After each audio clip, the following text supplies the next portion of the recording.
Hello guys, എന്താ എല്ലാവർക്കും സുഖമല്ലേ? ഇന്ന് നമ്മൾ ഉണ്ടാക്കാൻ പോകുന്നതാണ് റെസ്റ്റോറൻറ്റ് സ്റ്റൈൽ ചില്ലി ചിക്കൻ. ആദ്യമായി നമുക്ക് ചിക്കൻ എങ്ങനെ മാഗ്നേറ്റ് ചെയ്യാമെന്ന് നോക്കാം. ഡാർക്ക് സോയ കോൺഫ്ലവർ, ആവശ്യത്തിന് ഉപ്പ്, ഫ്രഷ് പെപ്പർ, ഒരു മുട്ട പൊട്ടിച്ചൊഴിക്കുന്നു. എല്ലാം കൂടി ഒന്ന് മിക്സ് ചെയ്ത ശേഷം 15 to 1 hour നമുക്ക് റെസ്റ്റ് ചെയ്യാൻ വെക്കാം. എല്ലാമാണ് നമുക്ക് ആവശ്യമായിട്ടുള്ള സാധനങ്ങൾ.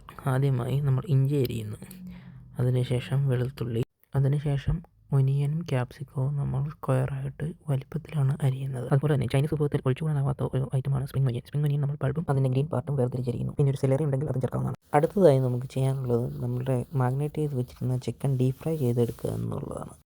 അതിനുശേഷം നമുക്ക് ഈ ഓയിലിൽ തന്നെ ജിഞ്ചർ, ഗാർലിക്, സ്പ്രിംഗ് ഒനിയൻ്റെ ബൾബ് ഭാഗം, പിന്നെ സെലറി കട്ട് ചെയ്ത് വെച്ചിരിക്കുന്നത് എല്ലാം കൂടി ഇട്ടൊന്ന് സോട്ട് ചെയ്തെടുക്കാം.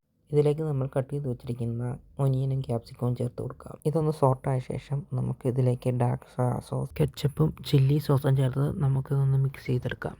അതിനുശേഷം സീക്രട്ട് ഇൻഗ്രീഡിയൻ്റായ നമ്മൾ പഞ്ചസാര ഇതിലേക്ക് കുറച്ച് ചേർത്ത് കൊടുക്കാം. അതിനുശേഷം നമുക്ക് ഡീപ് ഫ്രൈ ചെയ്ത് വെച്ചിരിക്കുന്ന ചിക്കൻ ഇതിൻ്റെ അകത്തേക്ക് ചേർത്ത് കൊടുക്കാം. നമ്മുടെ ഗ്രേവിക്ക് ആവശ്യമായ വെള്ളം നമ്മൾ ഇതിലേക്ക് ചേർത്ത് കൊടുക്കുന്നു. ഇതൊന്ന് തിള വന്നതിന് ശേഷം നമ്മുടെ കറിക്ക് കൊഴുപ്പ് കിട്ടാൻ കുറച്ച് കോൺ സ്റ്റാർച്ച് ഇതിലേക്ക് ആഡ് ചെയ്ത് കൊടുക്കുന്നു. ഇതൊന്ന് തിളച്ച് കഴിയുമ്പോഴേക്കും നമ്മുടെ രുചികരമായ ചില്ലി ചിക്കൻ റെഡിയായി. പിന്നെ ഇതൊന്ന് ഗാർണിഷ് ചെയ്യാനായി നമ്മൾ ഇതിലേക്ക് സ്പ്രിംഗ് ഒനിയൻ്റെ ഗ്രീൻ പാർട്ട് നമ്മൾ ആഡ് ചെയ്ത് കൊടുക്കുന്നു. ഇത് നമുക്ക് ഫ്രൈഡ് റൈസിൻ്റെ കൂടെയും ഗീ റൈസിൻ്റെ ഒക്കെ കൂടെയും സെർവ് ചെയ്യാവുന്നതാണ്.